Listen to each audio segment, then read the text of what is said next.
أعوذ بالله من الشيطان الرجيم. بسم الله الرحمن الرحيم. وإذ قلنا للملائكة اسجدوا لآدم فسجدوا إلا إبليس أبى واستكبر وكان من الكافرين۔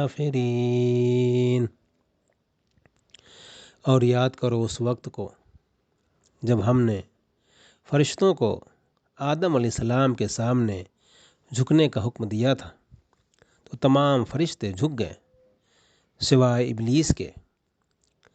اس نے انکار کیا اور اپنی بڑائی کے گھمنڈ میں پڑ گیا اور نافرمانوں میں شامل ہو گیا۔ میرے عزیز ساتھیوں، السلام علیکم ورحمۃ اللہ وبرکاتہ۔ دوستو، یہ وقت ہے جب اللہ تعالیٰ نے آدم علیہ السلام کو فرشتوں پہ فضیلت عطا کی۔ پہلے تو اللہ تعالیٰ نے آدم علیہ السلام کو رہتی دنیا تک جتنی بھی چیزیں وجود میں آنے والی ہیں ان سب کے نام اور ان سب کی صفات سکھائے۔ اس کے بعد پھر اللہ تعالیٰ نے آدم علیہ السلام کو ایک اور فضیلت بخشی کہ تمام فرشتوں کو آدم علیہ السلام کے سامنے جھکنے کا حکم دیا۔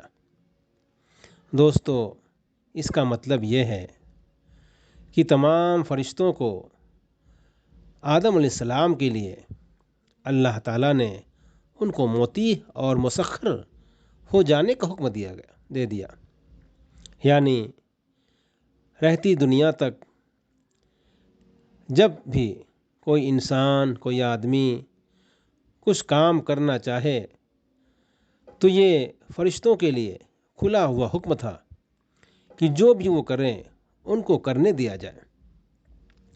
وہ کام چاہے وہ اچھا کام ہو چاہے برا کام ہو، فرشتوں کو ان کا ساتھ دینا ہے اور ان کے لیے راہ بنانا ہے۔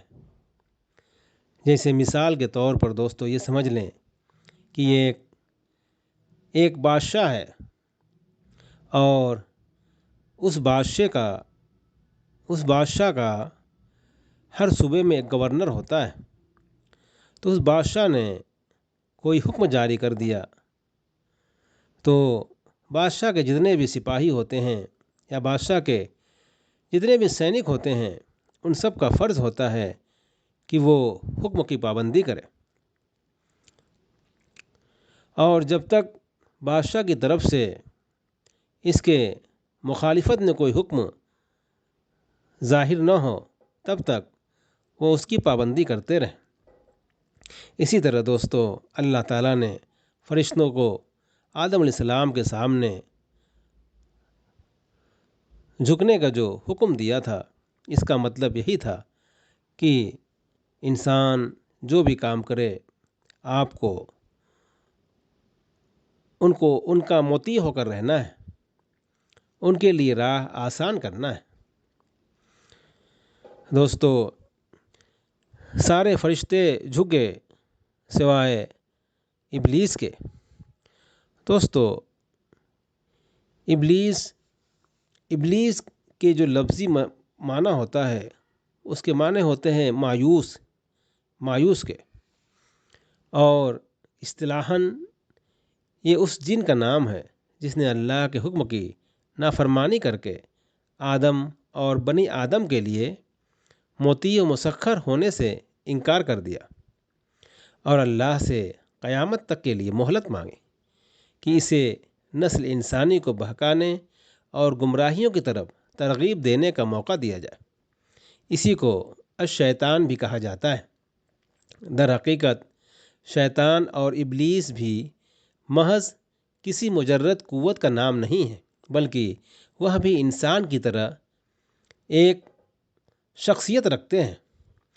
کسی کو یہ غلط فہمی بھی نہیں ہونا چاہیے کہ یہ فرشتوں میں سے تھا۔ آگے چل کر قرآن نے خود تصریح کر دی ہے کہ وہ جنوں میں سے تھا، جو فرشتوں سے الگ مخلوقات کی ایک مستقل صنف ہے۔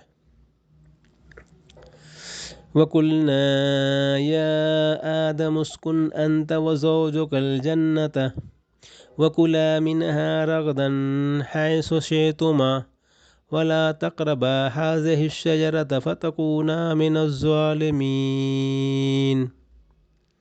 پھر ہم نے آدم علیہ السلام سے یہ کہا کہ آپ اور آپ کی اہلیہ یعنی حوا علیہ السلام، آپ دونوں لوگ اس جنت میں رہیں، اس باغ میں رہیں، اور جو جی چاہے جہاں سے جی چاہے کھائیں پئیں، لیکن اس درخت کے پاس نہ جائیں۔